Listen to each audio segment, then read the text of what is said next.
Should we get you your bed so you can lay down without putting a pat on?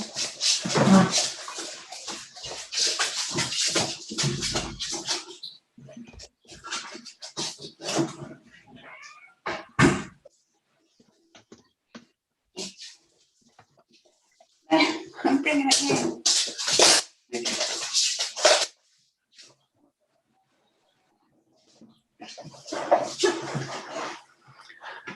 Okay, I think it's just a case that I just have to push one button. Tony walked me through it earlier. Perfect. Turn that down.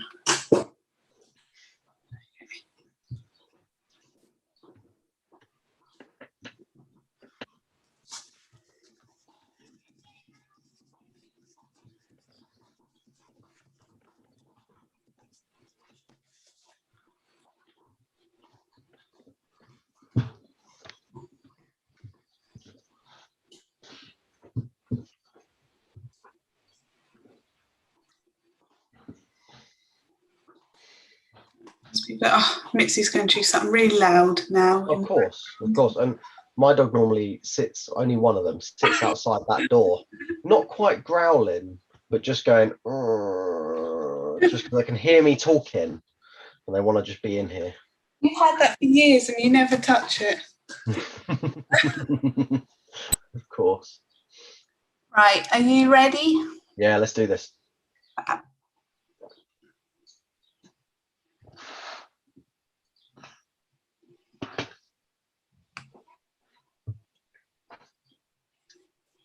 Okay, right, I believe we are live. So thank you, Adam, for being here with us tonight for our expert Q&A session. Adam is from Delderfield Dogs, isn't it? Delder's Dogs. Delder's Dogs, yeah. Do you want to do a little intro as to who you are, things like that? Yeah, perfect. So hi guys, my name's Adam Delderfield. I'm from Milton Keynes and I run Delder's Dogs. We mainly specialise in recall and loose lead and just about making walks fun again. So I've done various things in the past. I've done speaking events for the British Veterinary Nursing Association, talking about puppy socialisation and puppy development, talking about puppy biting. I did a presentation called To Yelp or Not to Yelp. I've done talks for the Association of Pet Dog Trainers and Empowered for Dogs and for the Dog Training College before, all on recall, and also one about rethinking puppy classes and getting people to think outside the box when it comes to puppy classes. And the days of sort of turning up to a village hall and learning sit down and stand should be sort of long gone. And there's so many other things and ways that we can teach new puppy owners and give them the skills and the advice that they need. In between classes as well as in classes. And yeah, today me and Leanne were talking a little while ago, probably a few months ago now, about loose lead walking, talking about what we should do. Should we do a presentation? Should we do this? Should we do that? And we decided to do a Q&A, let people ask us some questions, give us their advice, and yeah, we'll just help people out. We'll go from there. So this is something which I've seen. Well, it's one of the biggest issues that so many owners have, don't they? But I'm also seeing a trend where professionals are struggling with loose lead walking as well. So a couple of months when we had our chat, I brought this to you, and you weren't the most enthusiastic to be talking about loose lead walking. Yeah, that's probably fair. Probably fair. I mean, I think it's really hard to talk about loose lead walking without getting some stick from one camp or another camp of dog trainers. It's really hard subject to learn. It's a really hard subject to teach. There is no one size fits all. There is no, oh, you just say this word and give a treat at this time and suddenly you're going to have a perfect loose lead dog. So it's really complicated. It's really tough. And I think for new dog trainers, there's not enough information out there to help people really get on with loose lead. And that's a big problem because loose leads walking is really, really tough. And if we're struggling as professionals to teach other professionals how to teach loose lead, then how the hell is your average dog owner going to be able to teach their dog loose lead? Because it's really tough to pass on knowledge and pass on information, and loose lead genuinely, I think, is one of the hardest things to teach anybody. Yeah, absolutely. And as you said, especially when it's not a one size fits all situation, and this is very apparent within dogs and around loose lead walking, isn't it? Yeah, definitely. I think the one-to-ones that I do, they're all completely different, and that's another thing that is hard in puppy classes. Is I've got to teach, when we run our puppy classes, we get about 18 people sign up roughly on a 5-week course. Obviously not all in the same class, that would be chaos, but I've got to teach all of these guys loose lead tips and how to get the most out of their puppy, and how to make sure that their puppy doesn't end up being a puller.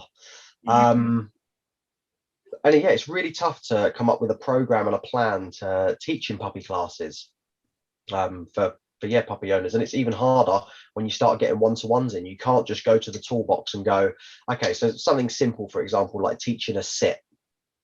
As you could have one solid way of teaching a sit, and you could stick with that for the rest of your life, and it'll work, and that's okay. And you'll get there in the end. It might not be the quickest or the best way, and lots of people will disagree, but you'll get there and it works. But that doesn't cut it for loose lead walking, unfortunately. Yeah, and that's one of the most frustrating things that we see from our owners, is it's not a quick and easy fix, is it? It's something which requires them to put in a lot of work, and they need to continue that practice. Yeah, definitely. That's another one of the things that I say in puppy classes, and I've got a program called the Lock-In that I teach this in. And one of the things I say to them on week 2 is, you've got to define what are your rules for loose lead walking. What are they? What does that look like? Because if you don't know what your rules are, then how are you going to teach that to a dog? You've got to work out what your rules are, and then work out how you're going to strategically teach that to the dog. That's dog training, essentially. Yeah, absolutely. And we see that a lot, where owners think that their version of loose lead walking is the dog right beside them. However, the dog could be walking slightly in front of them with the lead not being tight. But for them, that's not classed as loose lead walking. So absolutely set up your criteria from the start as to what you're expecting from your dog. And then we need to teach your dog what your expectations are. Yeah, totally agree.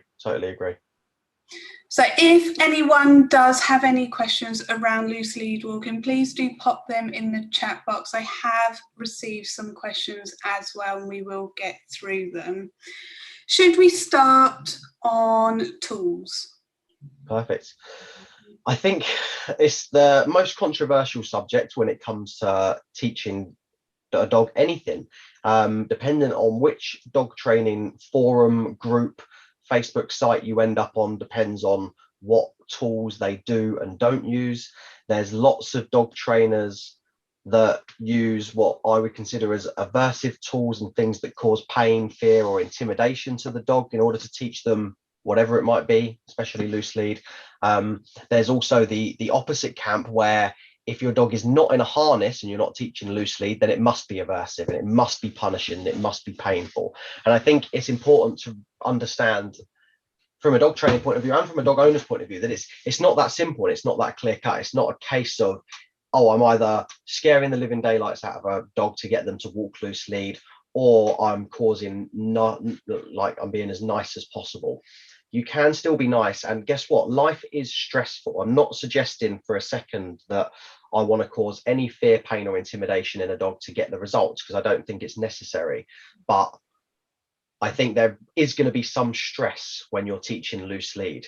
The way I teach loose lead to a 12-week-old puppy in puppy classes looks very different to how I teach it to an adult dog. And that doesn't mean I'm doing something horrible to the adult dogs and to the puppies I'm nice. I'm just saying there is going to be more stress with the adult dogs. And I think that's true regardless of whether you know you're doing it or not. And I think that's important. A lot of dog trainers will think, and I'm not having a go at people here, but I think a lot of dog trainers will not realize the stress that they're causing the dog. They think that they're doing the best thing because it's in a harness, so it's not hurting itself, and it's being fed lots of treats. But actually, what are we teaching the dog? What does the dog really understand is going on? And I don't know what a dog's thinking. You don't know what a dog's thinking. None of us know what a dog's thinking. All we can do is analyze behavior, look at it, measure it, and work out whether or not it's getting better or worse. And we want to do that in the kindest, fairest, and nicest way possible without causing fear, pain, or intimidation. That's dog training essentially. So let's think about the different types of equipment. On the extreme side, you've got things like prong collars, slip leads, those sorts of things where essentially the dog pulls and you cause pain in order to teach them that that's wrong. And then you teach them that walking next to you is nice. And I don't think that's necessary in all of the cases that I've ever seen anyway. The opposite end of the scale is you put them in a Y-fitting harness. It's normally like a perfect fit harness, and you give them treats for being at your side. And for a lot of dogs, that will work, and that's great. There's nothing wrong with that. The one in the middle, which causes the most amount of discussion, I think, is the head collar or the Halti or the Gen Con, whatever you want to call it, whichever brand you go for. I think that causes a lot of controversy in the dog training world. I think lots of dog trainers aren't sure and sort of sit on the fence and don't know whether or not they should or shouldn't use it. I think lots of dog trainers think that it's disgusting and that it's really harmful. I think lots of dog trainers that use slip leads and prong collars have a go at the sort of purely positive based dog trainers that decide to use a head collar, because they say that you're doing the same thing, you're causing pain, you're causing fear, something like that. But I think it really depends on the dog. I've got an awesome video. I don't know if I'll be able to share it tonight. I mean, Leanne can tell me, but I've got an awesome video of a dog that I trained a couple of years ago called Bodhi, who was a Springador, and he was the worst puller I've ever seen in my entire life. When the owner came to me, she'd been to 5 or 6 different trainers before, and she'd tried everything from the people who want to kick a dog to get it to do what it wants to the people who put it in a harness and was treating by the side constantly. She tried all of the different methods, and she was really good. She wasn't like messing up the timing or not quite doing it properly. She was awesome. She was really, really good. But the video that she sent me was her holding onto this dog for dear life. It had a no pull harness on, which is essentially an X fitting harness that essentially crushes the ribs to stop it from pulling, and a head collar. And it was the only way she could walk this dog.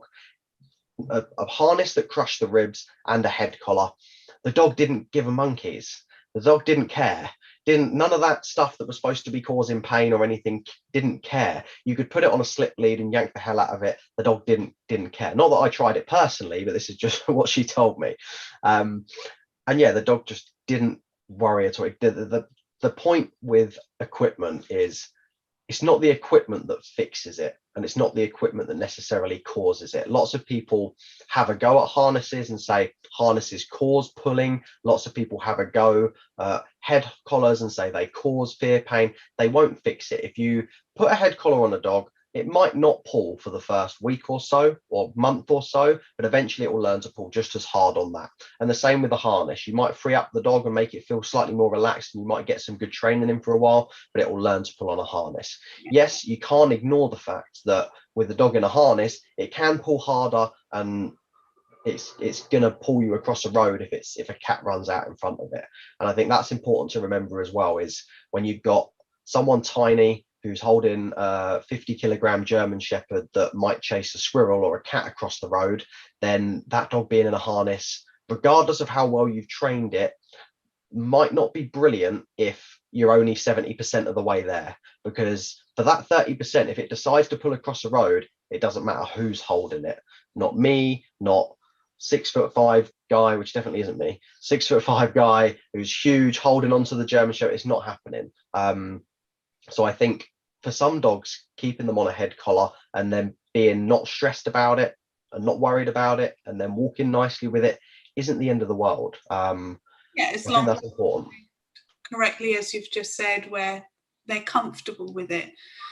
We do always have to remember that when we're taking on our clients, not only are we working with the dogs, we've got to be thinking about the welfare of that human as well on the other end of the lead. Yeah. Safety has to come into it as well. Yeah, totally. And that was the thing with Bodhi and her owner, or his owner, should I say. The dog was, this far away from being rehomed because she'd just had enough. She had so many problems with her shoulder. She couldn't walk it anymore. She was having an absolute nightmare. And the sad part about it was, which is all, it's all a happy ending story now, but the sad part about it was, dog was beautiful off lead, absolutely beautiful. She was so lucky that once she got to a field, she could let it off, had great recall, was really well behaved, loads of energy, could take it for an hour and a half walk, loads of energy. But anytime it was on the lead, was pulling like I've never seen any other dog pull in my entire life before, just constantly pulling as hard as it possibly could. And it was only a small lab, essentially. It was a Springer door, so it was only a small lab. But yeah, if you get a dog like that that really wants to pull its hardest for some reason, like a, you know, I'm using a German Shepherd just because they're so big, but something like a Shepherd, Malamute, Husky, Doberman, Rottweiler, whatever it might be, you get a dog like that that really is pulling, you've got to think of the owner's welfare and mentally as well, their mental health as well. Like I say, the owner had enough, couldn't cope with it anymore, was in tears, bless her. Had really, this was sort of tried her best as well. As you said, she'd been to multiple trainers, so it wasn't as if she just tried one thing and gave up. She tried and kept trying. Yeah, she didn't get a puppy for Christmas and then give up in January. No, she's had a 1.5-year-old dog that she'd done all the right things with, gone to puppy classes, brought a couple of books, like was trying her best, going on YouTube, trying to find the right information. You know, she was trying her best to find the right information for her dog, find out what the best thing to do with her puppy was. And then yeah, just turned into a horrendous puller. And yeah, had tried I think 5 or 6 dog trainers before she ended up doing one of my courses and talking to me. And we did, I think she did 2 courses back to back. She didn't live near me, by the way. She did this all online apart from one private session. She did a couple of courses with me online and then did one private session where she came down to see me and we sort of refined a few bits and pieces. And then she went off and worked with another dog trainer locally that lives near her, doing some like gun dog style stuff because that's what she enjoyed and wanted to do. And yeah, they've made great progress. She kept the head collar on for about 9 months, I think, and has now moved to just a normal flat buckle collar and lead. And she never thought she'd get there, never thought she'd get it out of any of the equipment she was using. And that's the other thing, sometimes you can take the equipment off. You know, I mentioned at the start about sometimes leaving the equipment on, but sometimes the plan is, so with both my dogs, they were both taught to walk nicely on head collars. They haven't worn head collars for years. They walk perfectly on a normal collar, but they're quite small dogs. If they were massive dogs and I thought that for a second they might chase a squirrel or chase a cat or something, it's not safe for them, safe for me, safe for, you know, if they run across a car and someone veers off the road and crashes, you know, you've got to think of the safety of other people as well, regardless of your own feelings and ethics and stuff. You've got to think about what's really happening, because that's the important point that me and you spoke about, Leanne, when we spoke, is it's all well and good having your own ethics about what you think should and shouldn't be done with the dog, but if you don't fix it, they will go somewhere else, and that's what's important. Or they'll give up and something bad will happen. You know, extreme scenarios, they give up and they give the dog up and it goes to a rescue. They give up and they've got a puller for the rest of their life, and that dog just never gets let off lead or has other problems, and then other behaviors start forming because the dog's stressed, or it does chase a cat and drag them across the street or whatever. But or they'll go somewhere else and they'll go to someone who will do horrible stuff to the dog to get it to not pull. So we got to think about that as well. You got to think about, sometimes you've got to put your ego aside and say, what's the best way for me to teach this dog loose lead walking? And if I don't currently have a good method for solidly teaching loose lead walking over and over again, and it's something that you know you can nail with every dog, then start asking other people. Go to other dog trainers, ask them what they do, attend some seminars, attend some events, watch some stuff online, find out what other people are doing and find out what works best for them. Yeah, it's definitely a case of one size don't fit all. And how, I mean, obviously right now we're talking about an extreme puller to the point where owner is having injuries as well. I've equally had an owner, which I spoke to you about, who was about to go for shoulder surgery actually, and she did have a pulling dog, and once she had that surgery, that dog really could no longer be a puller. So you've got the extreme, but then equally, how we would potentially teach an extreme puller would not be the same as how we would start off with a brand new puppy, would it? No, 100%. With a puppy, I think it's mainly about damage limitation. You've got to say, right, I've got this puppy. I know it's going to pull towards things because it's a lunatic, it's a puppy, it just doesn't think straight, it just wants to get everything. It's like, oh, a squirrel, oh, a smell, all of this, all of that, just constantly going, constantly going. And I get this a lot with, and I hate labeling breeds, but I get this a lot with like the working dogs, the spaniels, the stuff like that, where they're just constantly on the go, constantly on the go. And it's about damage limitation. I remember a girl who was in puppy classes a couple of months ago who had a little spaniel, and I said, the best thing for you is, this is what I would do if it was my puppy. This puppy would never be on the lead for the first 6 months where possible, because it's just so tough and so hard and so stressful for you and the puppy to teach, or even attempt to teach loose lead walking. If that was my puppy, let's say I've got 20 minutes in the morning to walk the dog. That's how long I've got with my life, with kids, work, family, whatever. I've got 20 minutes in the morning to walk the dog. I would drive 5 minutes to the field, straight off out the car, off the lead, play for 10 minutes, and then drive 5 minutes home. And that would be better than you trying to do a 15-minute lead walk, 5 minutes off lead, and then back home. It'd be too stressful for you, too stressful for the dog. If they only got a 10-minute walk, but they've traveled in the car, there's the sounds, the smells, they've gone somewhere new, they're out in the playing, you're doing training games, you're working their brain out, that 10 minutes of off-lead play with your dog would be so more beneficial than you trying to stress yourself out teaching loose lead walking. And the other side of that is, whilst they're pulling to the field, if they pull all the way to the field and then you let them off, then they've been reinforced and rewarded for pulling. And that's one thing that I say a lot of the time when I'm teaching other dog trainers is, just because you don't click and treat doesn't mean that you're not reinforcing or rewarding. So just because you're not giving the dog a treat, you very rarely need to treat a dog to get them to pull.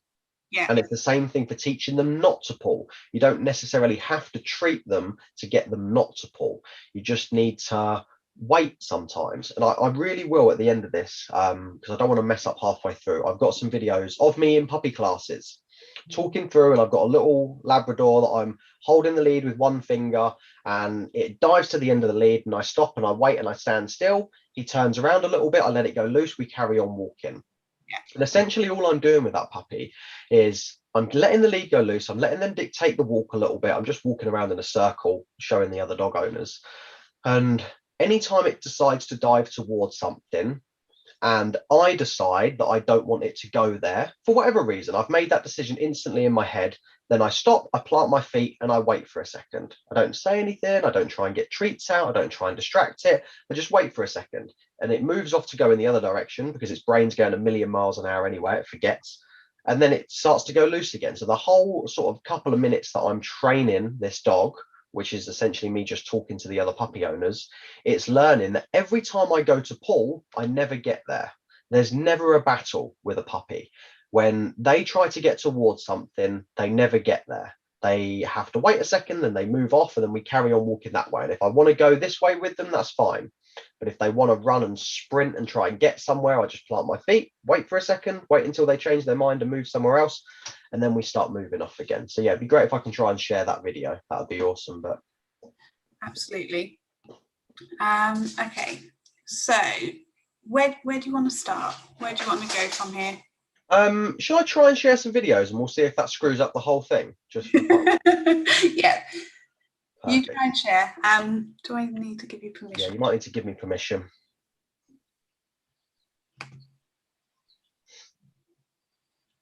Why was I left in charge? Next to share screen, there's should be an arrow up, and then it will say allow participants. No, I don't have that. Oh, there you go. I lie. Got it? Perfect. Right.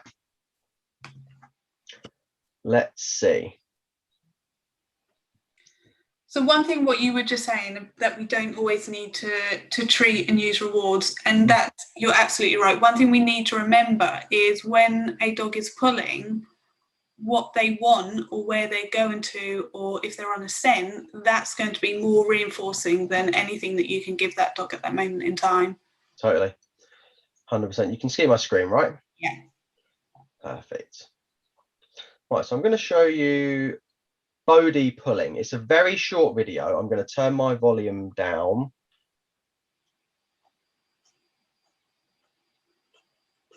Okay, volume's all the way down. So you can see this dog has got a head collar on and is wearing a no-pull harness. So there's a little loop there. The string pulls tight and it crushes around the ribs from the front and from the back. And you can see this dog does not care.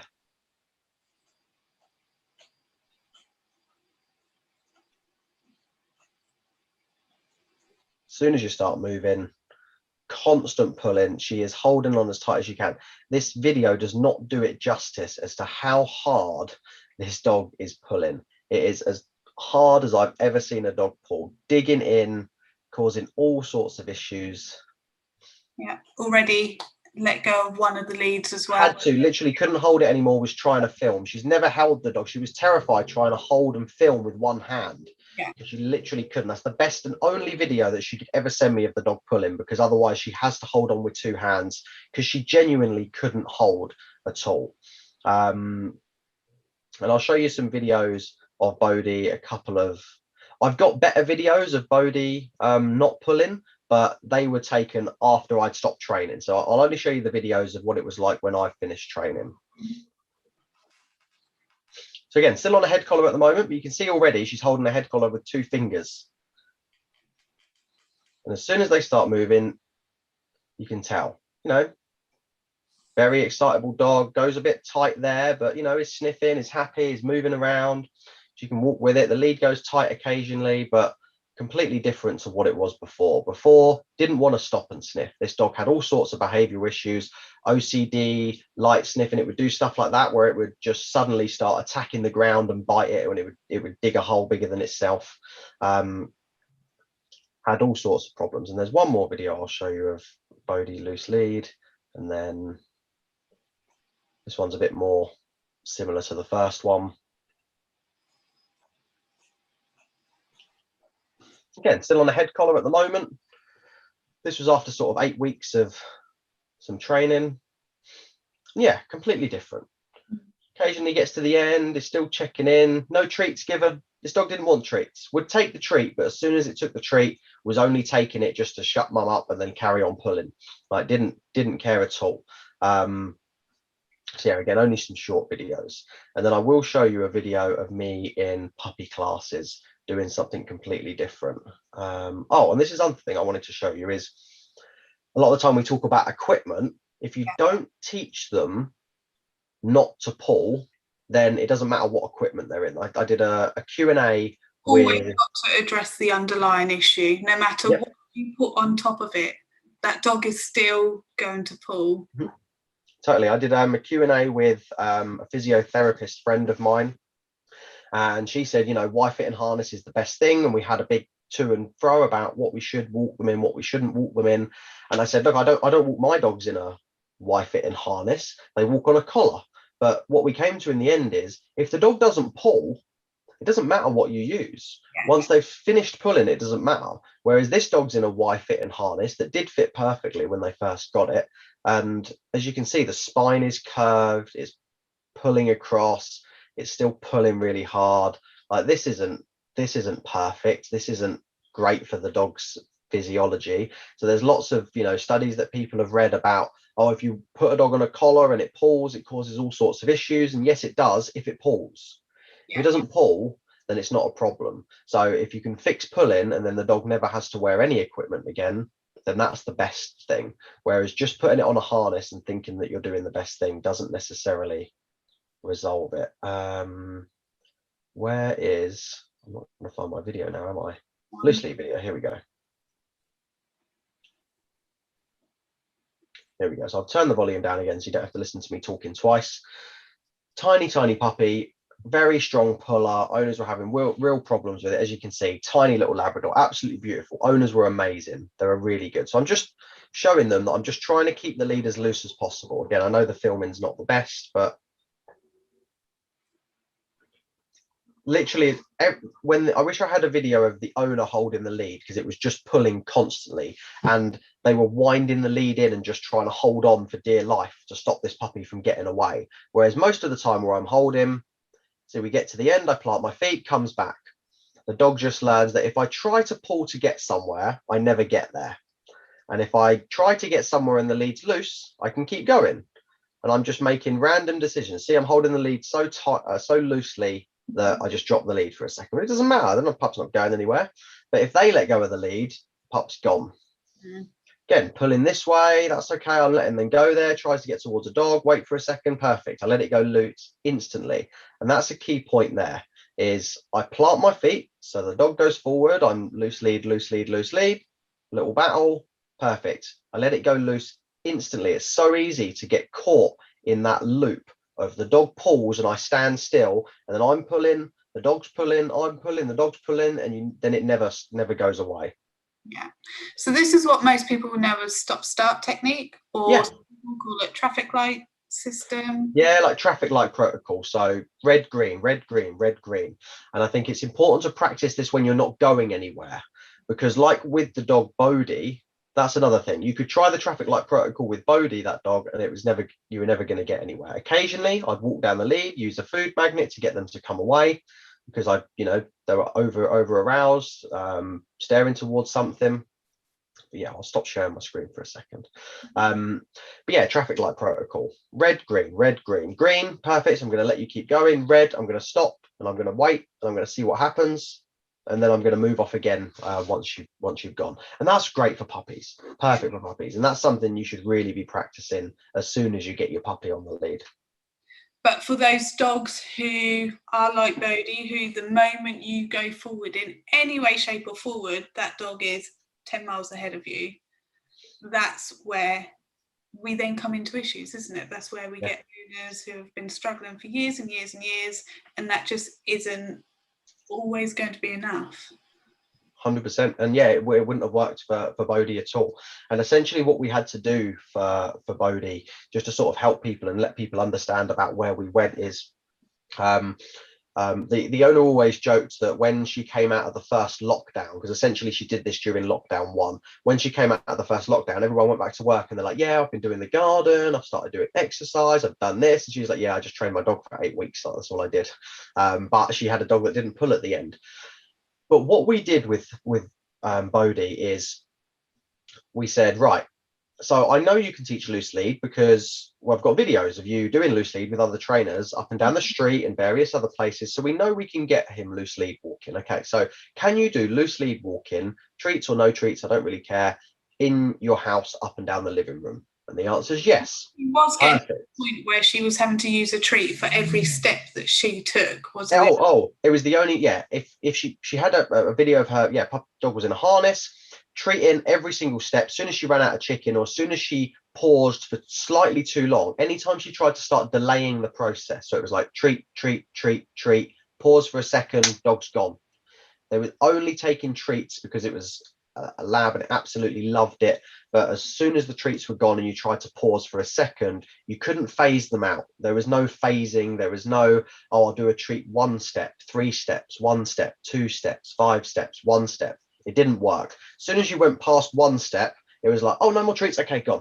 And then just wanted to pull again, just had got into that loop. And there are dogs out there like that. So we started in the house, just going up and down the living room, up and down the living room. And I said to her, right, so you've got it's baby steps to the end goal. Your walks are going to look different. You're not going to try and set yourself up for failure by starting at your house here and going round in a loop to get back to your house, which is what a dog walk looks like for most people. And that's what it looks like now for Bodhi. But when we started, the walks were just, okay, say you've got an hour-long walk.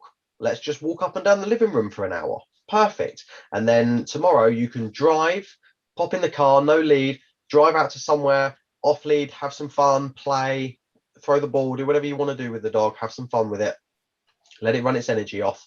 And then on the days where you can't drive out somewhere, we're just going to loose lead up and down the house, in the house to the back garden, back to the front door, to the back garden, out the front door to the car and back, and then out the front door, slightly up the drive to the neighbour's house and back. And eventually we just expanded how far she was going day by day by day by day, until eventually she was going up and down the street, and then eventually she was going up and down the street and the next street, and then slowly we started spreading that to different areas. Right, let's drive somewhere, and then we're just going to loose lead up and down that car park. And yes, you look like a crazy person going up and down with your Springer door, but you just go up and down that car park doing loose lead. Perfect, let's just do that, and then pop back in the car and go out. So we just changed the way that that dog thinks, because for so many months, weeks, years, whatever it is, that dog just knows lead goes on, mum's wearing the coat, pull as hard as I can. Whereas we changed it. Now, every time the lead went on, there was zero pulling. We didn't give him the opportunity, because we only practiced in, small spaces, and we started small. So for the first 2 weeks, probably didn't really get far past the driveway, but the dog didn't pull for 2 weeks, which you got to think is a massive step, regardless of where you've gone and how far you've gone, what the walk looks like compared to what it was before. Also worth bearing in mind, we're giving the dog other outlets for behavior. We're doing training, we're doing brain games, we're doing enrichment, we're doing scent work, we're doing various other things. We're making sure that they've got outlets for their behavior, but we walked them up and down. Did that cause some stress for that dog, just going up and down the road and not really, wasn't quite sure what was happening at first, and it was slightly different to what it was used to? Yes, probably. Do I think the dog's got a much, much, much better life now because of just, tiny walks to start with? Yes, 100%, because it was going to get rehomed. The walks are going to be completely different compared to the walks where he's just focused on one thing and he's pulling and he's gone. The walks which you were creating was creating a communication between the dog and the owner, so getting them to work together rather than just, bye mum. Yeah, just I'm gonna. Yeah. You're making him think more, aren't you? Yeah. Allowed to think, allowed to sniff, allowed to see the world slightly, allowed to communicate with mum, sit down. And I said to her, I was like, occasionally, if you get walking and you've got too far from the house and it's too much, and he has decided to start pulling, or you're not sure what to do, just stop and sit down, get a chew out your bag, give it to the dog, just chill out and sit down on the bench for 5 minutes, have a little chill with them, just relax, don't worry about it. If you're not sure what to do, just stop and chill for a bit, don't worry about it, and then walk back home and start again tomorrow. Doesn't matter, we're all going to have bad days. We all have bad days with our dogs. And so for Bodhi, the success for him was with using the head collar. She couldn't walk in with anything else anyway. He was already on a head collar and already on a no pull harness. There was no way that she could walk him without head collar, because if you'd have tried to put a harness on, yes, if you gave him treats constantly, you could get him to stay by your side because he was just following the treat. But when it was gone, he was gone, and you genuinely could not hold on to him. But regardless of him, if they'd have come to me with him on a flat buckle collar and he was pulling as hard as that, or even 20% less, I probably would have gone for teaching him to be desensitized to wearing a head collar. Spend a week, 2 weeks, whatever it takes, getting them used to wearing it. You hold it up, and as soon as they sniff it, they get a treat. As soon as they put their head through it, put it on for a second, treat, take it off. On for a second, treat, take it off. Repeat 1,000,000 times. On for a second, take 2 steps, treat, take it off. You get the idea. Baby steps to the end goal, and that's the summary for loose lead walking.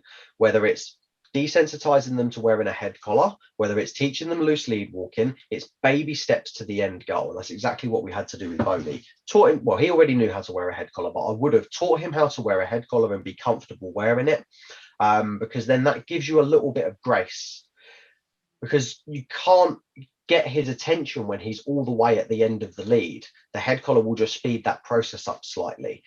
Also worth pointing out, if the owner's not comfortable with their dog wearing a head collar, that's fine. That's okay. But I'm always going to talk to them. I'm never going to lie to them.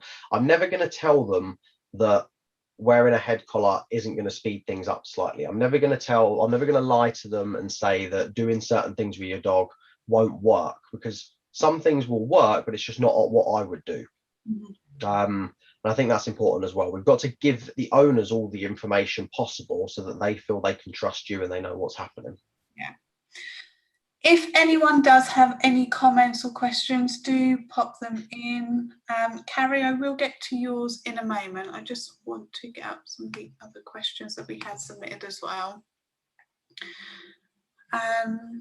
So this one's from Michelle. Have you got any good tips on walking 2 standard poodle dogs together when walking them individually? She has no problems, and she can maintain the loose lead walking, but walking 2 together is very hard work, and she finds that they trigger each other off and it becomes a pulling match and things soon get out of control. That's something.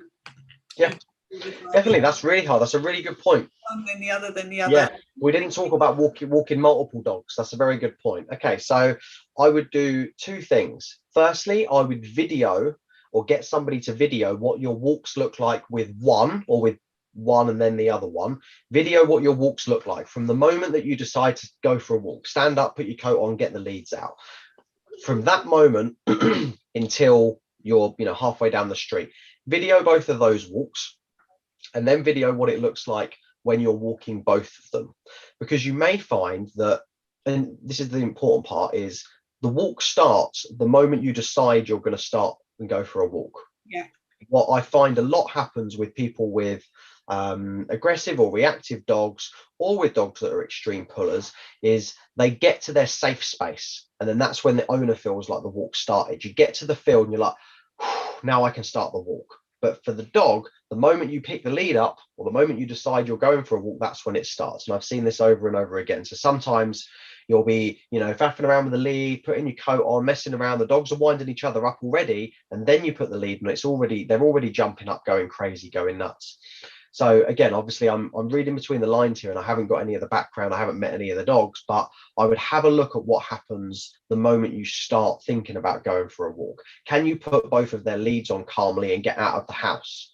Because if you can't, that's where I'd start. Remember, it's whatever you're teaching in dog training, it's always baby steps to the end goal. So the end goal is I put both of my poodles on the lead and I go for a lovely walk and it's beautiful. Great, that's perfect. And that's what we're going to get to. But to start with, when I stand up and say I'm going for a walk, how do the dogs behave? When I go and get the leads and try and put the leads on, how do the dogs behave?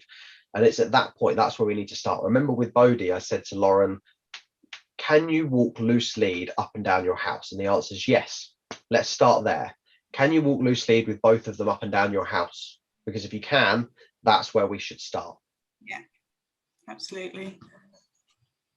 And it may be a case again of dropping the treats, because with 2 dogs trying to mark and treat both dogs, you're setting yourself up to fail.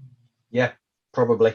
It's going to be really tough to be treating, and it's hard for even the best dog trainers with the best handling skills to hold the lead, work out what they're doing, understand the dog's behavior, the body language, treat at the right time, not mess it up. It's really tough, really tough. So Carrie has said, right,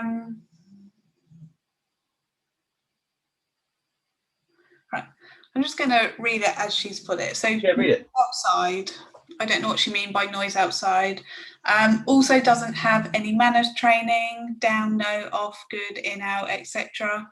Any advice on where to start? Are you saying that he pulls when there's noise outside? Is it noises that are creating him to pull? Read the whole question again. Just read it out as it's said. Noise outside, also doesn't have any manner training, down, no, off, good, in, out, etc. Any advice on where to start? Okay, so again, I'm going to read between the lines anyway whilst we wait for Carrie to send some more stuff. But one of the things I always do, and actually, I don't know if I've got it with me. You know what? It is, you're going to have to bear with me for a second because it's underneath this laptop. I have just got printed the puppy pack that gets sent out to people who sign up to my puppy classes. Sorry, bear with me. One thing whilst Adam's just sorting things out is certain environmental factors can also cause some dogs to pull. So it could be the fact that it's raining. It could be that it's windy. We see this with reactive dogs in particular, like they are more likely to be more reactive if it's very windy, if it's very rainy out there. But equally, some dogs can be unsure of the dark. So there are things that you need to think about. Yeah, that's another thing I talk about when I talk about recall as well. As I say, the environment is a distraction. And I see this in puppy classes. Luckily, where I do puppy classes is quite noisy. We do it on a Sunday. There's quite a lot of motorbikes that go past, and some of the dogs react more to those noises than others. So things that we don't really hear, a gate closing, a car door closing, an aeroplane going overhead, we don't even hear them because they're just normal noises. But a gate closing to a dog might sound really weird. So Chester, my youngest dog, was always scared of the poo bin closing because once, when he was very tiny puppy, threw the bag in, slammed the lid, made the loudest noise you've ever heard in your entire life, scared the life out of him, and he literally bolted and ripped the lead out of my hand. Tiny little puppy, little fluffy poodle thing, bolted out of my hand, and was terrified. And I was like, right, great, now I've got to sort out the fact that he's scared of that. But the point is, there's just little things in the environment that I hadn't even thought about. None of my other dogs had ever cared about it. It's never been a problem. I've never really had any problems with noise phobias before. He'd been well socialized around noises, noisy household, all sorts of stuff. He just, that one time, just happened to scare him. So it's things do definitely make a difference in the environment. So in my puppy pack, you don't really have to read this, is how do I stop my dog from doing anything? Because one of the things that I get asked a lot in puppy classes is, one of the things I picked up on what Carrie said is doesn't understand no or off, or how do I stop my dog from doing X? And that's what I always get. How do I stop my puppy from doing X? And prevention is easier than cure, because with a puppy, there's no way, even as a professional dog trainer, there's a joke that I always tell in puppy classes where I say, the old joke between dog trainers, and you'll know this one, Leanne, is if you get 3 dog trainers in a room, the only thing that 2 of them will agree on is that the other one is wrong, unless you're talking about crate training a puppy. And that's the only thing I can find in the world that all puppy experts agree on. We all agree, as far as I can see anyway, all the good ones, we all agree, no, it's a joke, we all agree that you should crate train and puppy pen train your puppy. Because if I go upstairs for a shower, if I try and feed the kids, if I'm trying to do a Zoom call, if I'm trying to do work, if my puppy can be in a pen, he can't hurt himself, he can't destroy the house, but most importantly, they can't learn bad behaviors. Because once they learn that jumping up on the sofa gets attention, they're going to do it again. Once they learn that chewing the skirting board gets attention, that's when they start shaping our behavior. And puppies are very, very good. Their brain doesn't stop. They try this, they see what happens. And all they do is they walk around your house and they poke different buttons. Right, I'll try this toy, nothing happens. I'll try barking at the back door, nothing happens. I'll try chewing the expensive table leg. Suddenly everybody's interested. Perfect, I'll carry on with that again. And you say off or no to them, it doesn't mean anything. Yeah. They can't speak English. Yesterday we had Ryan Cartledge, who was talking through the ABCs and helping people understand that, and everything that you've just said, look at your ABCs. If we can prevent, it's going to be much easier. Yeah, definitely, because you can't teach them if you're busy. That's the other thing to work out. Don't feel bad if I'm having a shower, I can't teach my puppy anything. So I want it to not learn bad behaviors, learn to chew things that are in the puppy pen, have fun, destroy a cardboard box, do whatever you want. But then when I've got time and I'm free, I'm going to take them out and I'm going to play, have fun with them. We follow another routine, which is toilet, play, train, sleep. So you take them out of the pen, you take them to the toilet, you play with them, exercise, off lead, balls, tuggies, go for a walk, whatever, some sort of exercise. You train them, some of the 5-minute brain games, some mental enrichment, whatever it might be, and then you pop them away to rest and chill out whilst you're busy. And that there's no time limit on how that all works, rather than waiting until they're naughty and then putting them in the pen for a timeout, which doesn't work. Put them in there before they've done anything wrong, and when you need to do something. If you need to cook dinner, put them in the pen right next to you. You know they're not going to learn bad behaviors. So that's one of the things that I would look at. Doesn't it? Yeah, and it's baby steps to the end goal, the same thing. So it sounds like Carrie's got a few different problems with her dog. She said no manner training, has got a few different issues. Sounds like she's struggling. That's fine. We've all been there. It's not a problem. It's baby steps to the end goal. Let's crate train the dog first. Let's puppy pen train the dog if we can. And let's start there, because then that just means you can work on one thing at a time. Whereas trying to fix 20 different things, you even as a professional dog trainer, it's just not going to happen. It's going to be so tough to try and teach them. You're going to get stressed because you're going to start shouting at them. They don't understand why you're shouting at them. You're stressed, the puppy's stressed, or the dog's stressed. Let's work on one thing at a time. And in the meantime, you can use a crate to your advantage to give yourself a little bit of a breather. Yeah, and go back to basics. So do some basic training with that dog, because even teaching them the sits, the downs, if you said down, off, good, in, out, all that sort of stuff, just going back to the basics opens a line of communication between you and your dog.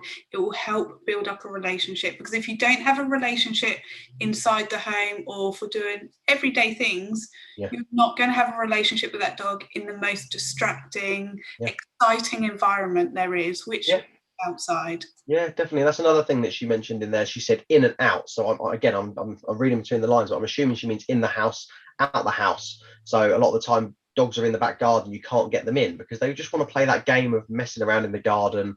They know that that's fun. They know when they come inside, you're potentially going to be busy doing stuff. You might ignore them and not play with them anymore. Whereas outside, they get to play the game of chase and have fun. So again, we make it so that it's not possible for them to make mistakes. We take them outside on the lead, we let them go for a wee, and then we let them off the lead as part of the reward. We run back inside with them and give them some treats there. So then the dog's learning, I go outside, I'm not going to have a chance to mess around because I'm on the lead. I run back inside with them, having fun, making it fun, and then they get a couple of treats for coming back in. So rather than strategically standing there and trying to teach them in, out, treat, clicker, we're setting the environment up so it doesn't look like or feel like training. And I think that's a really important point, is if it doesn't feel like training but you're still training them, then that's the best way. Yeah.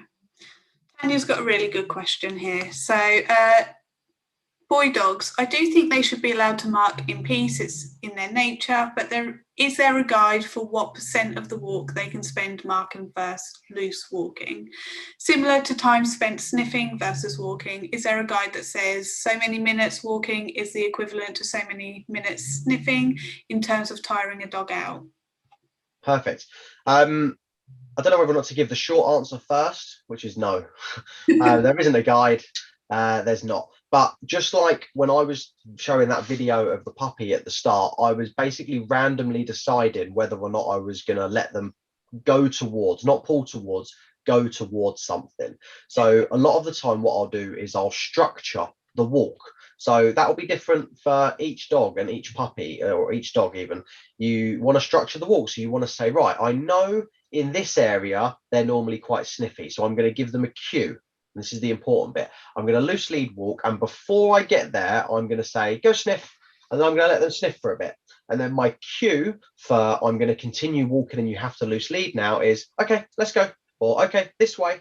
And then the rules start again. So you've got to have clear markers and clear cues for the dog. So when I say, okay, let's go, that means the rules are we're loose lead walking, you don't pull towards anything. And when I say go sniff, I'm going to let you get away with it a little bit. Or if I say be quick, I'm going to let you go for a wee and pull a little bit and get away for it. Because you're right, we should let dogs have outlets for their behavior. And sniffing and weeing on stuff for a male dog is like its job. So that's absolutely fine. And you're right.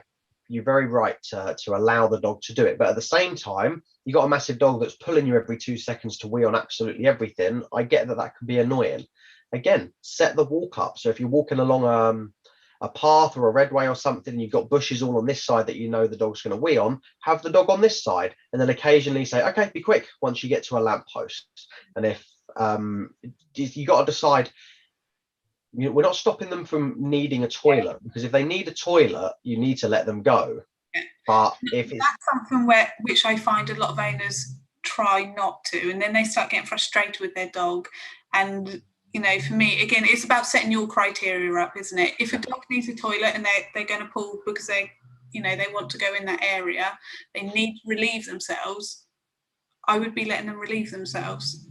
Totally. And you can even if they pull, you could maybe pause for a second, and then when they stop pulling, say, okay, be quick, and then let them go. That would be a great alternative if you want to meet them halfway in the middle. Or again, if you know that there's certain places that they're going to want to go on the walk, then yeah, you can structure it. So you can say, right, this is the bit that I'm going to let them sniff.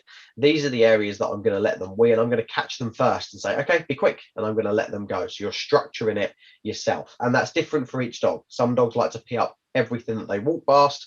Some dogs will have two on a walk, 2 or 3. We have to remember, and owners have to remember, that dogs are still dogs, even when they're walking lovely beside you. There are going to be moments where they want to sniff, where they want to investigate. And I think it's wrong of us to try and inhibit all of that. I think, as you said, set the criteria up, put things on cue, be mindful that you're coming up to a big tree or a lamppost, your dog more likely is going to want to sniff. What's it going to harm in allowing your dog to sniff, rather than walking by and then dragging the dog along as well and getting frustrated at it? Yeah, and I think it depends on how your walks look as well, because like for my dogs, they get a lot of their walks off lead. So do I feel bad personally if I don't let them sniff for the first couple of minutes? Like I've let them, you know, I walk to the woods that are just next to my house.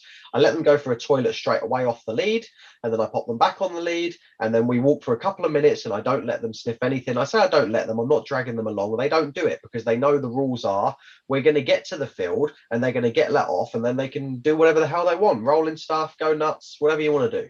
As long as you come back when you're called, I don't mind. But they get outlets for all of their behaviors.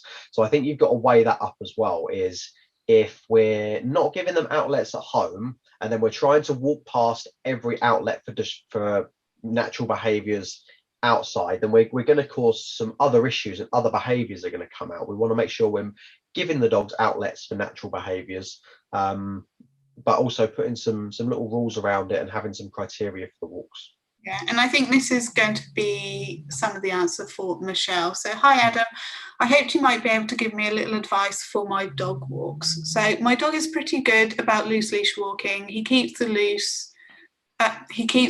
loose like a smile or a J, whatever the descriptive term is. So I allow him the freedom to walk on either side, in front, behind, in a sort of 1.5 metre radius. Nice, so you set the criteria up. But if he smells something he's interested in, he will jerk to the side to investigate. He's an entire husky, cross beagle, interesting mix, and still an adolescent, so scent and prey drive manifest strongly in him. My trainer has said that I should let him sniff whenever he wants, though I'd say that at least 85% of any walk already is sniffing time. As provided as he does not pull on the leash, I will give him the time to investigate and will slowly walk alongside him until he is satisfied, usually signalled by him leaving his calling card, i.e. peeing. I've been attempting to train him to request permission to stop and sniff rather than dislocate my arm by standing still and refusing to let him get to the scent. I don't tug on the leash, just refuse to let him get closer until he comes to nose touch to my hand, which I've been cued verbally as ask. But I want him to start doing it himself without prompting, so that I can give him permission if there is something that he's interested in, rather than getting into a behaviour chain of he pulls towards the scent, prevented by leash, so then he comes to ask. Sorry, this is a long one. No, I love it. I'm excited. Keep going. I love this. At this point, I will allow him to investigate whatever he's so fascinated by any time that he asks, but it is very, very rare that it happens before he has already jerked the leash. Now, my trainer has said that he will eventually figure out that it is more efficient to ask first before jerking, but it has been more than a year now. Yeah. So I think I need to reconsider a different approach. Any suggestions that you may be willing to share would be massively appreciated. I've got you covered. What was her name? That's from Michelle. Michelle, I've got you covered, Michelle. No problems. So I love it. Okay, I love it. You're letting the dog sniff. You're giving them outlets for the behavior. You've clearly got some clear criteria, and I think you are more than reasonable with your requirements for the loose lead. I think you're happy to let them sniff, you're happy to stop and let them sniff a lamppost, you're happy to let them sniff for 80% of the walk. What you don't want is them pulling you across the road to go and go and sniff something. I think that is more than reasonable, so credit to you. What I would do is, firstly, I would train this at home, and then I would train it outside. I'll talk you through what it will look like outside first, and then I'll talk you through what it will look like and how you can start baby steps to the end goal, training that at home. So outside, what you would essentially do is you're doing the right thing by planting your feet and stopping. But what I personally would do is I would walk backwards and forwards past that distraction as many times as I can until I get loose lead, and then I'm going to let them go and sniff it. That's what I would do. I'd also probably have a 1 in 3 rule. So 1 in every 3 times that they want to pull towards something, I would walk backwards and forwards past it and then let them go and sniff it by giving them a cue, like go sniff, or go on then, off you go, and let them go and get it. And then 2 out of every 3 times, I would walk backwards and forwards past it and then not let them go and get it. Bear in mind, I've already got the background of knowing that you're letting this dog sniff whenever it wants on loose lead. So all it needs to learn is occasionally when it's on lead, it needs to ask for permission first, or it needs to look in at you whilst it walks past it, and then it's going to be allowed to go and get it. The way I would train that at home, you have a little bowl, you put a little couple of biscuits in it, and then you walk loose lead, practice your loose lead techniques forwards and backwards and forwards past the bowl, and then give them permission to go and eat from the bowl occasionally. The beauty of using a food bowl when doing it in your home is you can raise and lower the distraction level. So it could just be one tiny normal piece of dog food biscuit, or it could be a whole entire roast chicken. Not that I'm suggesting you let your dog eat a whole roast chicken, but the point being that you can up and lower the distraction level dependent on how well your training's going and how confident you are with your dog. And you can do it how close you are as well. So it could be a biscuit and you're walking 10 meters away from it in your garden. I don't know how big your garden is, but you're walking far enough away from it as possible. Or it could be a whole leg of lamb, roast chicken, whatever, and you're walking, straight past it and straight over it, and the dog's ignoring it. That's the sort of thing I would start to do, is get them used to walking past those distractions. And I would be tempted to, again, I really like videoing walks, because I'd be tempted to have a look and put it on cue before. So I would have a go sniff and then a let's go, and then a go sniff and then a let's go, because the let's go is I'm always going to keep walking, I'm not going to stop for anything. That's the cue for I'm not stopping for anything. And then when I say go sniff, that's a go sniff. And you might use that depending on the environments that you're walking. There's going to be some environments that you can't let them pull across you, sniff. You don't want to stop in those environments because that's the way you live. And there's going to be other parts of the walk where you don't really care, and you can let them pull across in front of you and walk around and stuff. And that's not the end of the world. So I would set up the criteria and let them realize that those are the rules. When I say let's go, we're walking, we're keeping a steady pace, and we don't stop for anything. And when I say go sniff, you can do whatever you want. I hope that helps, Michelle. Really good question. Really good question. It's important as well, as you said, to give them like the rule of 1 in 3. So it's not always that they get to go and sniff. Same as dogs that are wanting to go and say hello to other dogs. There's got to be some sort of boundary there that they don't always get to go and do it, because sometimes it's not always safe. Yeah, definitely. It's one of the things that I talk about when I talk about socialization as well. One of the things we fail to socialize our dogs to as dog trainers is socialization to the inaccessible. So not letting them or helping them understand that some things in life excuse me, are inaccessible. Kids having a picnic, the guy in a suit walking to work, the older dog on a lead that doesn't want to be bothered. Those things are inaccessible, and your dog or puppy needs to learn that occasionally things in life you will want to get to, but you can't. And it's important that we teach them that from a young age. We've got a couple of questions which aren't dog walking, loose lead walking related. So I am going to star them and see if we get time to come back to them. Sure, of course, yeah. Ones which are specific for loose lead walking. So this one's from Tracy. She is due to be working on loose lead walking with 2 really strong pulling spaniels, one of whom is deaf, and the owners are in their late 60s, early 70s. They're quite fit for their age, but do you have any suggestions as to what the best methods would be for successful, stressful walks? Thank you. Yeah, really good. So I would start with exactly the same way that I would with a puppy with a spaniel. I would firstly have a look at what other outlets for natural behaviors does that dog have at home. Can we do some scent work? Can we do some enrichment toys? Can we ditch the bowl and start feeding them from food toys? Can we do some various brain game training? Just teach sit down, stand, paw tricks, whatever. Give them some other stuff at home to give them outlets for their behavior. They're working dogs, they're spaniels, they want to do stuff. So teach them some stuff at home that the owners are happy with, the owners find fun, and the dog finds fun, whatever that might be. So step one. Step two, can the dogs walk off lead? Have they got great off lead walks and recall? Because if One they of do, them's deaf, remember? okay. So they probably won't be, but you never know. I do know people who walk dogs. One of my trainers is a dog walker, and she walks a 9-year-old Dachshund, long-haired Dachshund. Just drop the leads, walks perfectly. Oh, sorry, I just realised I'm talking about Ollie, the Dachshund. He's not deaf, he's blind. Just realised. But anyway, the point is, it's a blind dog. He walks off lead perfectly. He can't even see, and we walk him off lead. I know it's different. I've just realised, but whatever. Just because they've got disability doesn't mean they can't walk off lead. So whether or not they get off lead time or not makes a big difference, because if you can drive somewhere and let them straight out of the car and go and have fun with them, that's great, and that's going to make things slightly easier.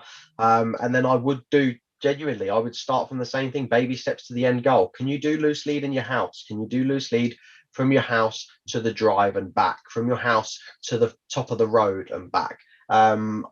Just like one of the first questions we got, are they better individually? Do you have time to do them individually? Maybe you don't, but can you walk one and then the other? And is there a difference? Those are things that I would test to start with, but I would go with baby steps to the end goal. Don't try and do a loop, because that's where you set yourself up for failure with the loose lead walking. If you try and get round in a loop, you're trying to get to the end goal before you've laid the foundations. You've got to lay the foundations at home first.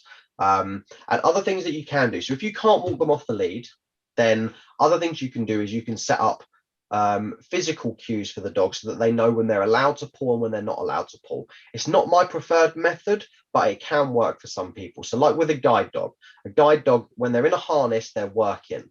And when they're on a normal collar, they can mess around a little bit and they can play a little bit and they're not working. The dog knows the difference. Yeah.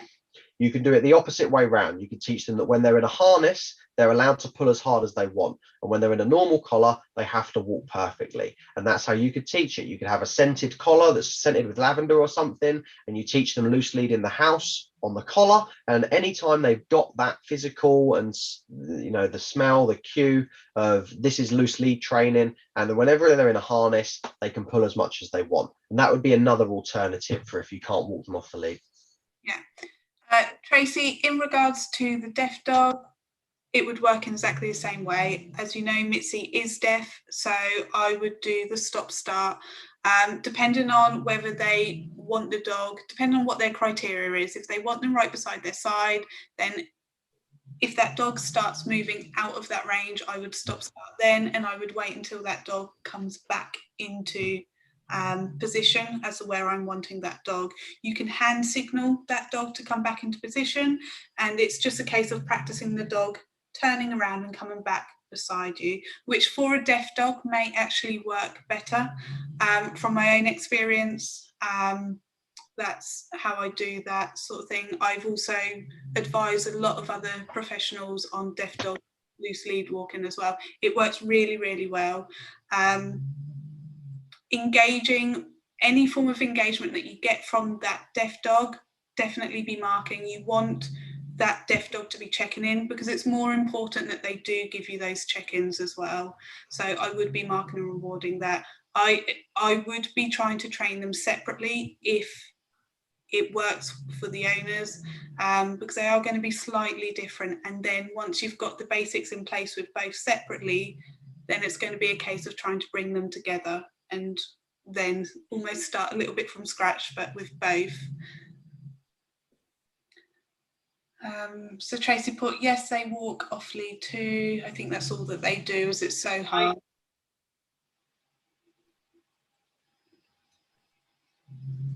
Okay. Should we go on to Damask's? So Damask has got a problem that she's having with one of her customers' pups. Okay. They will walk nicely on a lead, to which she will then say good, treat, and then as soon as they've treated, they will zoom ahead. Yeah. What would you recommend in this scenario, please? I'd like to say I'm not doing training with this customer, just want to make my job a bit easier being the dog walker. Yeah. Okay.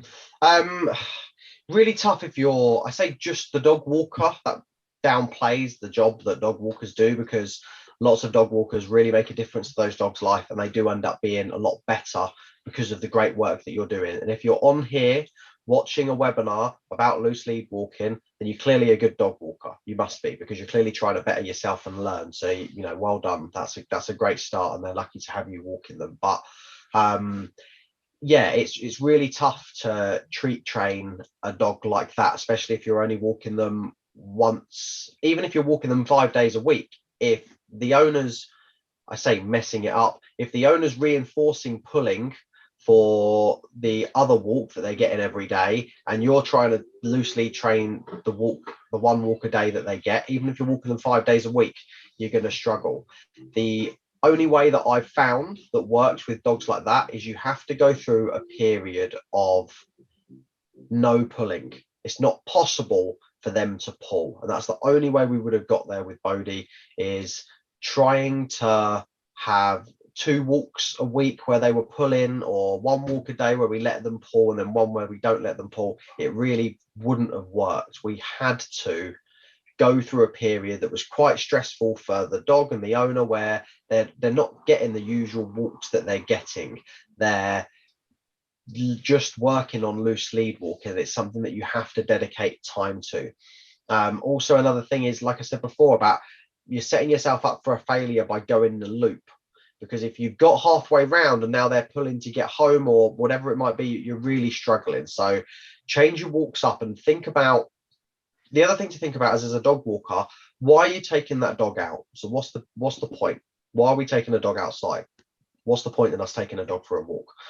We take dogs outside for a couple of different reasons. They need to go to the toilet, mental enrichment, stimulation, exercise, training. These are all different reasons we go outside. You don't have to do a loop that's 25. So say you've got an hour to do your walk.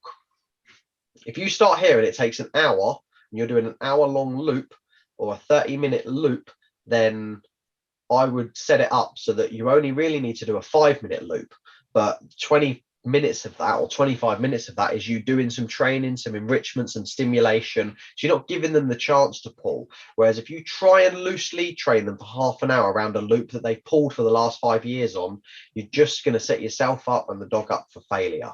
So think about your walks differently.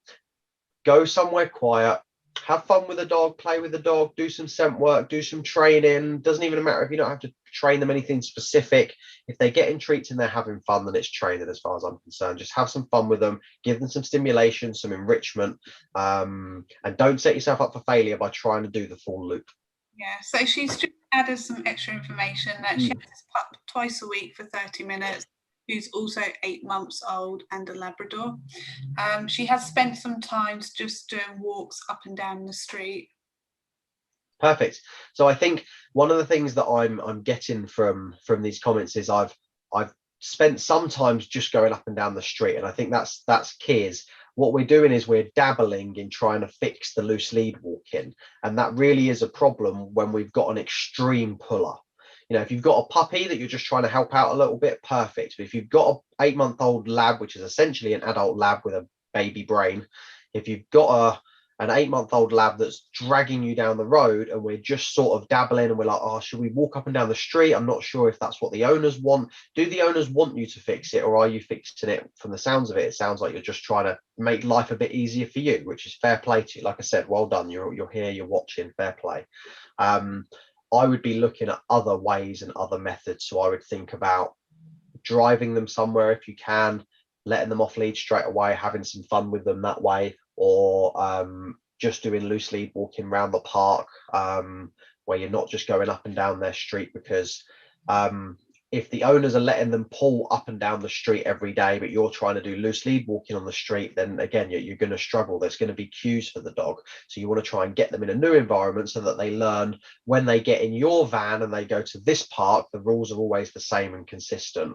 Whereas when I walk from the house, this might not be an option for you, but those are the sorts of things I would think about. Yeah, because dogs, they get to know what they're used to, don't they? So if you always walk one way to get to a park, that's how you're starting your walks off. That dog is going to be pulling to get to that park. Yep. So absolutely change the walk up. Kirsty, I don't know if you're here, but if you are, I would like a little bit more information. So Helen says, can I have advice on lunging? So I would like to know a bit more about the lunging, if you are here, as to what is the dog lunging towards dogs, towards people, and also what the body language is like. Is the dog lunging because they're excited to go and see, or are they lunging because they're stressed, or they're not happy with whatever it is they're lunging at? For me, I'd want that sort of advice before I ask. It's a tough one. It could be quite open, it's slightly vague. So it could be like Michelle's question, lunging towards scents to smell things, or it could be I'm lunging towards people because I hate them and I'm scared of them, or it just could be either end of the scale. So I think with a little bit more background we can probably help, but without it we may just confuse you and give you the wrong advice. Let's go to one of these ones. So these are ones which aren't loose lead walking related. Let's go for it. One from Laura. Do you have any advice on introducing dogs to a new cat?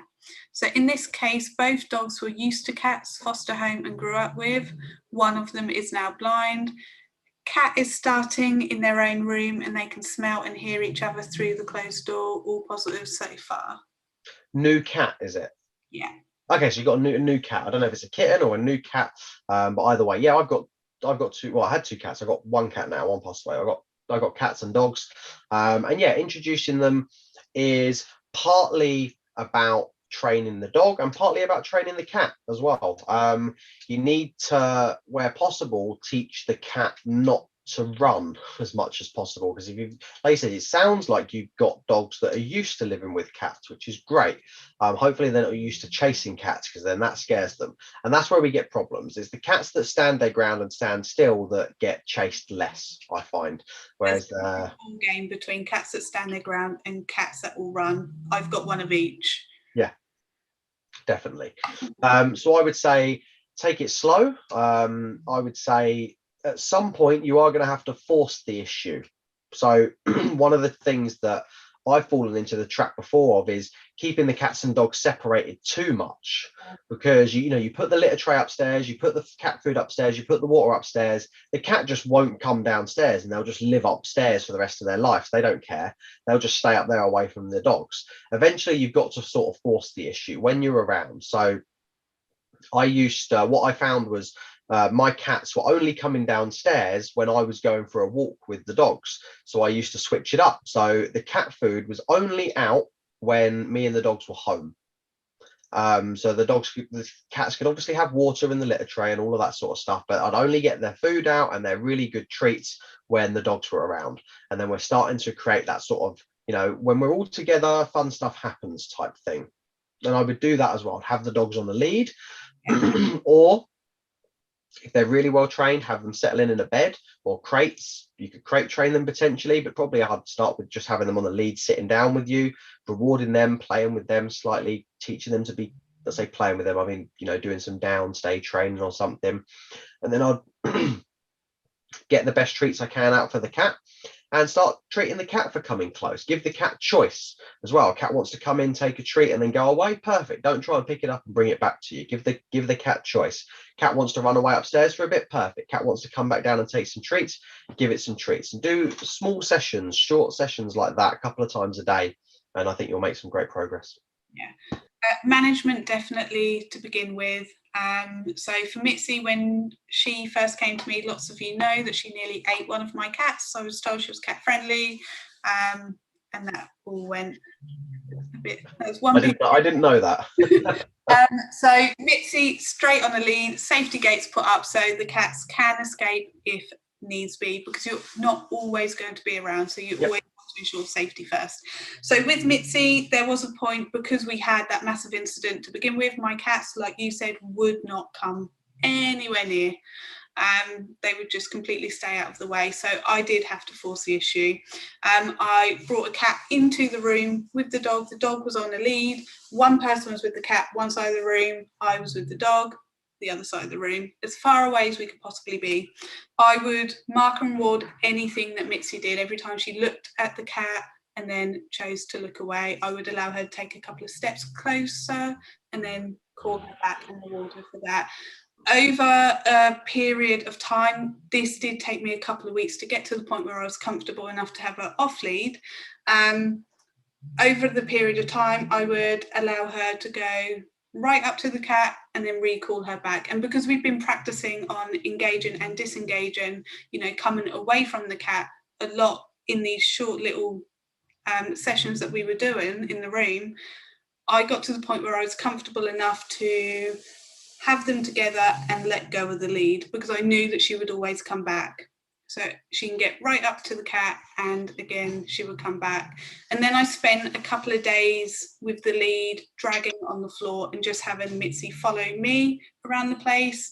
And every time she did wander up to the cat, I would again recall her back and do it like that. So then I got to the point where I was comfortable enough to take that lead off.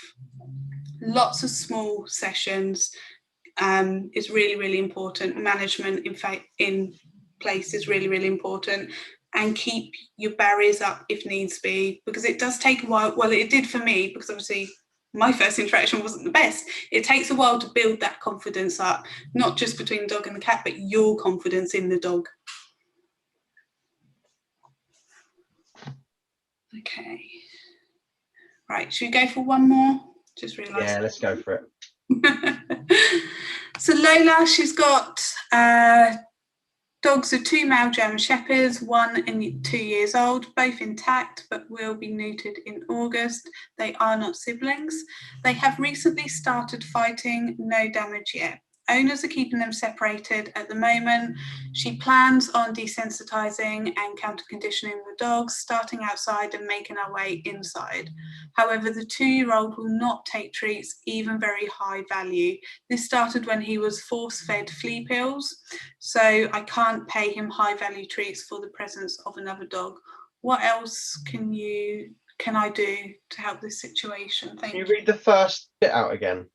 2 male German Shepherd dogs, intact, 1 year old and 2 years old. Okay, 1-year-old, 2-year-old, both intact, and they're starting to fight.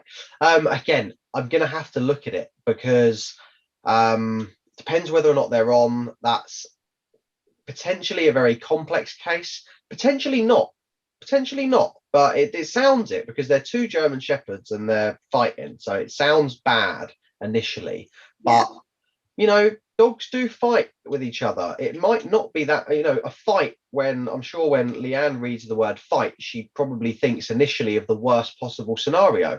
2 dogs tearing chunks out of each other that are really, really reactive. They're both German Shepherds. They're going to be barky. It's going to sound horrific. But my dogs have definitely had a little fight before when Chester was a puppy, and it wasn't the end of the world. So it really depends on what we define as fighting, because 2 fighting dogs could be fighting, no damage yet. So that says something, doesn't it? Okay, no damage yet. Okay, fine. And it depends what they're fighting over. So are they just, as soon as you let the dogs meet each other, they're trying to kill each other and they're getting hurt?